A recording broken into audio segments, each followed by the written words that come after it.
فضائل ذکر۔ معزز سامعین کرام، آج کی ویڈیو میں آپ لوگوں کے ساتھ ذکر کے حوالے سے ہمارے پیارے نبی حضرت محمد مصطفیٰ صلی اللہ علیہ وسلم کا ایک حدیث پاک شیئر کرنے جا رہا ہوں۔ تمام اہل مسلمہ سے یہی درخواست ہے کہ اس کو توجہ کے ساتھ سنیے۔ بسم اللہ الرحمن الرحیم۔ حضور اقدس صلی اللہ علیہ وسلم کا ارشاد ہے کہ حق تعالی شانہ قیامت کی دن میری امت میں سے ایک شخص کو منتخب فرما کر تمام دنیا کے سامنے بلائیں گے اور اس کے سامنے 99 دفتر اعمال کے کھولیں گے۔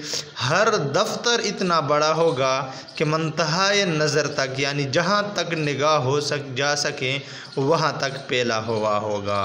اس کے بعد اس سے سوال کیا جائے گا کہ ان اعمال ناموں میں سے تو کسی چیز کا انکار کرتا ہے؟ کیا میرے ان فرشتوں نے جو اعمال لکھنے پر متعین تھے تجھ پر کچھ ظلم کیا ہے؟ کوئی گناہ کبیرہ گناہ بغیر کیے ہوئے لکھ لیا ہو یا کرنے سے زیادہ لکھ لیا ہو؟ وہ عرض کرے گا نہیں، نہ انکار کی گنجائش ہے، نہ فرشتوں نے ظلم کیا۔ پھر ارشاد ہوگا تیرے پاس ان بد اعمالیوں کا کوئی عذر ہے؟ وہ عرض کرے گا کوئی عذر بھی نہیں۔ ارشاد ہوگا اچھا، تیری ایک نیکی ہمارے پاس ہے، آج تجھ پر کوئی ظلم نہیں ہے۔ پھر ایک کاغذ کا پرزہ نکالا جائے گا جس میں اشہد اللہ الہ الا اللہ و اشہد ان محمدً عبدہ و رسولہ لکھا ہوا ہوگا۔ ارشاد ہوگا کہ جا اس کو تلوا لے۔ وہ عرض کرے گا اتنے دفتروں کے مقابلے میں یہ پرزہ کیا کام دے گا؟ ارشاد ہوگا کہ آج تجھ پر ظلم نہیں ہوگا۔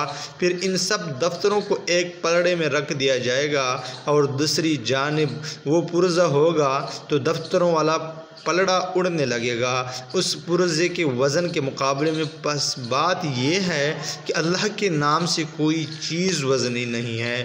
ہمیں چاہیے کہ ہر وقت دن رات ہر حال میں چلنے بیٹھنے لیٹے وقت ہر وقت ہمیں اللہ کا ذکر کرنا چاہیے۔ اللہ کے میٹھے میٹھے نام سبحان اللہ، الحمدللہ، استغفر اللہ، اللہ اکبر، یہی نام ہر وقت اپنی زبان سے لینے چاہیے کیونکہ یہ کافی زیادہ وزنی ہے اور آخرت میں یہی نام ہمارے کام آئیں گے۔ وآخر دعوانا ان الحمدللہ رب العالمین۔